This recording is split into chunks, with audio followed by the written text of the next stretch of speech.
अब आते हैं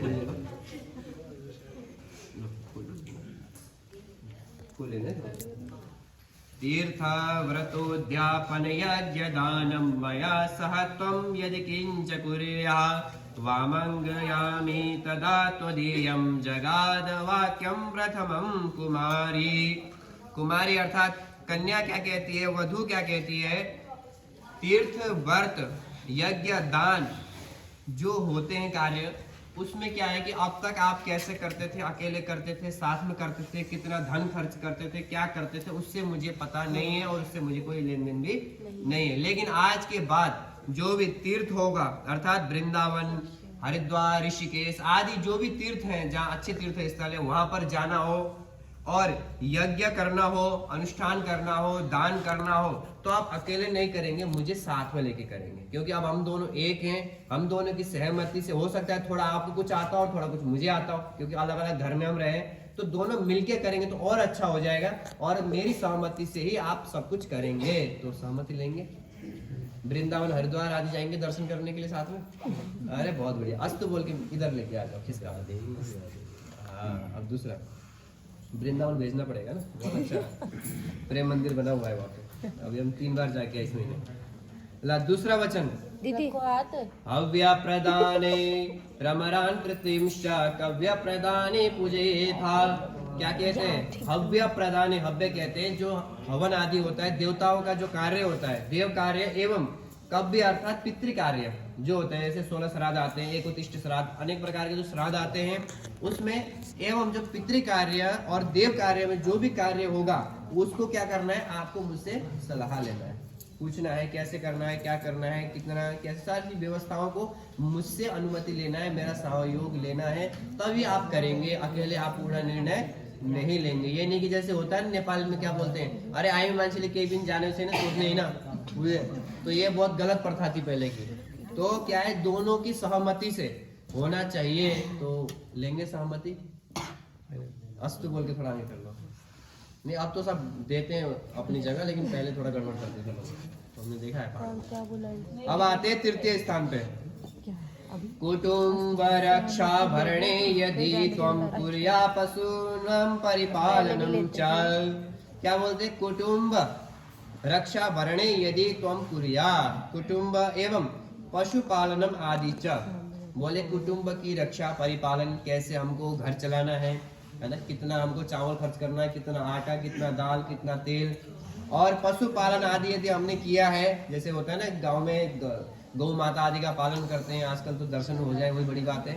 तो गौ माता का पालन हो, या कहीं जा रहे घर में आजकल पशु से अर्थात कुत्ते भी पालते हैं, तो जो भी आपने पशुपालन आप कर रहे हो, कुटुंब रक्षा यदि आप कर रहे हैं, परिपालन आदि यदि आप कर रहे हैं उनका, उनके लिए, जैसे परिवार की रक्षा के लिए आपने, पालन के लिए आपने उनका पालन किया है, तो कैसे किया है, क्या किया है। अगर आप कभी क्रय विक्रय अगर कभी खरीदेंगे, बेचेंगे, कुछ भी करेंगे, तो उसमें मेरी सहमति होना जरूरी है। अर्थात आज के समय में लेके देखें तो नौकरी, पहले जो जानवर आदि होते थे, पशु होते थे, उनके माध्यम से गृह के जीवन चलता था, मतलब खेत से अन्न आता था, और गौ माता या भैंस आदि जो घर में होते थे, उनसे दूध के माध्यम से कार्य होता था, तो वही लोगों का धन खर्चा करने का था। लेकिन आज के समय में नौकरी आदि है, काम है जो आपका है, तो बोले वो जो आप अगर नया दुकान खोलेंगे या कितने लोग रखना है, कोई को निकालना है, वो आप अकेले डिसीजन नहीं लोगे, डिसीजन पूछ के एक बार मुझको लेना जरूरी है, क्योंकि मैनेजर अब मैं हूँ, तो पूछेंगे। अस्तु बोल के आगे कर दीजिए। माननी पड़ती है सारी बात, आगे नहीं बढ़ रहा।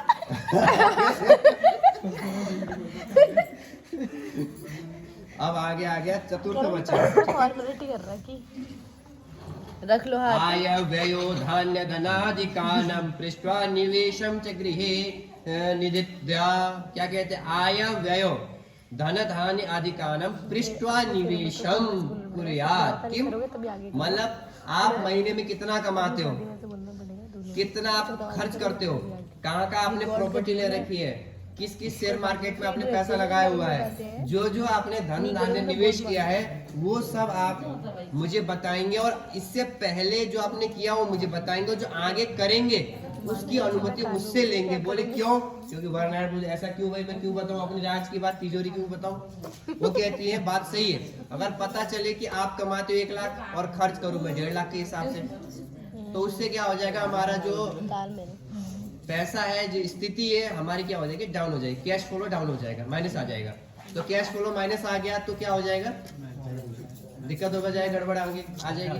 अब बात है आप कमाते हो 1.5 लाख रुपए और खर्च करूं मैं 20,000 की नौकरी की तरफ, तो भी आपकी स्टेटस डाउन हो जाएगा। बोले पति इतना पैसा कमाते, पत्नी ऐसे घूम रही है, तो भी क्या हो जाएगा, गड़बड़ हो जाएगा। मतलब कम में भी समस्या और ज्यादा में भी समस्या। तो क्या संतुलन होना चाहिए जीवन में, क्या चाहिए, संतुलन। अगर आप जितना कमाते हो, जितना आपके पास है, उतना अगर आप मुझे बताओगे तो उसी हिसाब से मैं घर का जो खर्चा आदि है, जो व्यवस्थाएं हैं, जो तीज त्योहार आते हैं, उसमें मैं उसी अनुसार व्यवस्थाएं रखूंगी। तो बताएंगे सारे कहाँ का कितना क्या क्या है बैलेंस। अस्तु बोल के आगे बता, पहले ही वो पहले ही बता दिया है। चलो आगे चलो, जिनकी शादी होगी उनको मन में आ रहा है, हमको तो पता है नहीं कि जिनकी शादी हुई थी। आगे यात्रा करें ना। अब आते हैं पंचम वचन में, क्या कहते हैं, देवालया राम तड़ाद कूपवापि विदित्वा यदि पूजे था। बोले हे पतिदेव, जीवन में धर्म भी जरूरी है। क्या जरूरी है, है ना, जो हमारे धर्म अर्थ काम मोक्ष कहा गया है, सबसे पहले क्या होना चाहिए, धर्म। तो बोले धर्म कहाँ से आता है, देवालय आदि निर्माण करना, कूप आदि निर्माण करना। पहले कुएं, आजकल मान लो प्याऊ जो लगे रहते हैं रास्ते में पानी पीने के लिए, वो हो गया।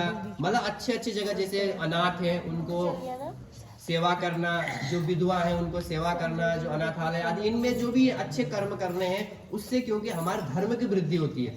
शरीर मात्र खलु धर्म साधनम, हमें शरीर क्यों मिला है, धर्म करने के लिए। और मैं क्या बन रही हूँ, धर्म पत्नी बन रही हूँ। क्या बन रही है, वाइफ नहीं, वाइफ हस्बैंड तो अलग बसते रहते हैं। मैं क्या बन रही हूँ, धर्म पत्नी, धर्म बढ़ाने के लिए बन रही हूँ, है ना। तो इसलिए क्या है, हमको अच्छे कार्य करने। और क्या कहा गया है कि जो धन शुद्धि होती है, धन शुद्धि किससे होती है, दान करने से। तन शुद्धि होती है सेवा करने से। मन की शुद्धि होती है हरिभजन से। तो इसलिए धन की शुद्धि करने के लिए जितना हम कमाते हैं उसका 10% दशांश दान होना चाहिए। तो वो दान आप देवालय में, कूप आदि कहीं पे भी आप कर सकते हो, लेकिन करने से पहले एक बार मेरी अनुमति और हम दोनों का सलाह मशवरा होना चाहिए। तो लेंगे, अच्छे धर्म कर्म करते रहेंगे। अस्तु अस्तु बोल के आगे करते, मतलब धर्म आप करते रहते, ये आसानी से निकल गया। अब आ जाए, है ना, हाथ लगा दो।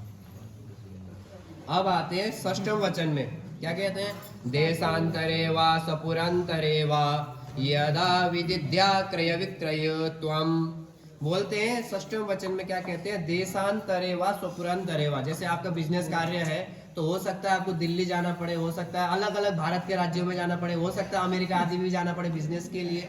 तो आप क्या कि जैसे अगर व्यवस्था हो तो मुझे साथ लेके चल लो, अगर नहीं है व्यवस्था, हो सकता है कि नई नई जगह जा रहे हैं, तो आप जाओगे तो पहले व्यवस्था घर की बना के जाओ। अगर आप 1 महीने के लिए जा रहे हो, 15 दिन के लिए जा रहे हो, या 6 महीने के लिए जा रहे हो, तो 6 महीने आने तक मेरे खाने पीने की, रहने की, अगर दुख बीमार होता कोई आस लेके जाने की, सारी व्यवस्थाओं को किसको देखना पड़ेगा, आपको पहले सुनिश्चित करना है कैसे कार्य होगा। उसके बाद फिर तब आप प्रस्थान करेंगे। मेरी तरफ से रोक टोक नहीं, आप जा सकते हो, क्योंकि आपका जो मुख्य कार्य है वो धनार्जन है और मेरा मुख्य कार्य गृह चलाना है। क्योंकि कहा गया है गृहम गृहम न उच्यते गृहिणी गृहम उच्यते। क्या कहा गया है, घर को घर नहीं कहा गया है। जहाँ स्त्री होती है, माता होती है, उसको क्या कहा गया है, घर कहा गया है। अगर आप कमरे के अंदर है, किसी भी कमरे के अंदर है, चाहे कार के अंदर भी है, वो घर है, क्योंकि वहां पर कौन है, स्त्री है। अब बड़ा बंगला है और वहां माता नहीं है कोई, तो घर नहीं है, केवल एक ईंट पत्थर का दीवार है, वो बस बना हुआ है ढांचा। तो क्या कहा गया है, मेरा मुख्य कार्य है घर चलाना। जरूरत पड़ता है, समस्या आती है तो आपके साथ हाथ बटाने के लिए मैं हूँ, लेकिन मेरा मुख्य काम क्या है, घर चलाना। और आपका मुख्य कार्य है धन अर्जन करना। सेकेंडरी घर आप भी चला सकते हो, कभी दुख बीमार हो तो आप भी खाना पका सकते हो, है ना, वो भी जाके बिजनेस देख सकती हैं। तो इसलिए क्या है, जाओगे तो पहले व्यवस्था आप मेरी करके जाओगे। व्यवस्था करके जाएंगे, बिना बताए तो नहीं कि मैं पहुंच गया बोल के, ठीक है, अस्तु बोल के आगे कर। अब सप्तम वचन, अंतिम वचन में क्या कहती है? अंतिम वचन थोड़ा सा कठिन है और मुझे पता है ज्यादातर लोग पालन नहीं करते हैं और जो पालन नहीं करते उनको दुख बड़ा लगेगा जब मैं बोलूंगा तो। क्या कहते हैं? न सेवनीया पर पार किया तो या भवद भाव विकात मितानी। देखो हम तो एक पत्रकार है, जो लिखा है वो पढ़ते हैं, ये नहीं कि हम अपनी तरफ से बोले, लेकिन लोग करते ऐसा है। क्या बोले? हे पतिदेव, न सेवनीया, बोले जो सेवन करने योग्य वस्तु नहीं है, अर्थात जो पीने योग्य वस्तु नहीं है। अब आप लोग समझ गए हो क्योंकि जो घर में लड़ाई कलेश और आजकल जो समस्या घर में 95% जो घरों में समस्या है उसी के कारण है। अब किसका कारण है आप लोग समझ गए। मैं उसका नाम भी अपने मुख में लाना उचित नहीं समझता, इतना व्यस्त शब्द है। अब लोग उसको घटाघट करते हैं तो हमारा भाई नहीं करता। नहीं, इनको निमित्त करके मैं सबको सुना रहा हूँ। तो कहने का तात्पर्य अभी नहीं करते तो भविष्य में भी कभी नहीं करना, क्योंकि इससे घर में क्लेश और उसमें कलयुग का वास है। किसका वास है? भागवत कथा सुनते होंगे तो कली का वास है मदिरा में। तो इसलिए उसका पान न सेवनीय, न सेवन करने योग्य नहीं खाना और न खाने वाला चीज नहीं खाना। और उसके बाद ये क्या कहती है कि मुझसे बड़ी स्त्रियां आपको दिखेंगी और मुझसे छोटी भी दिखेंगी।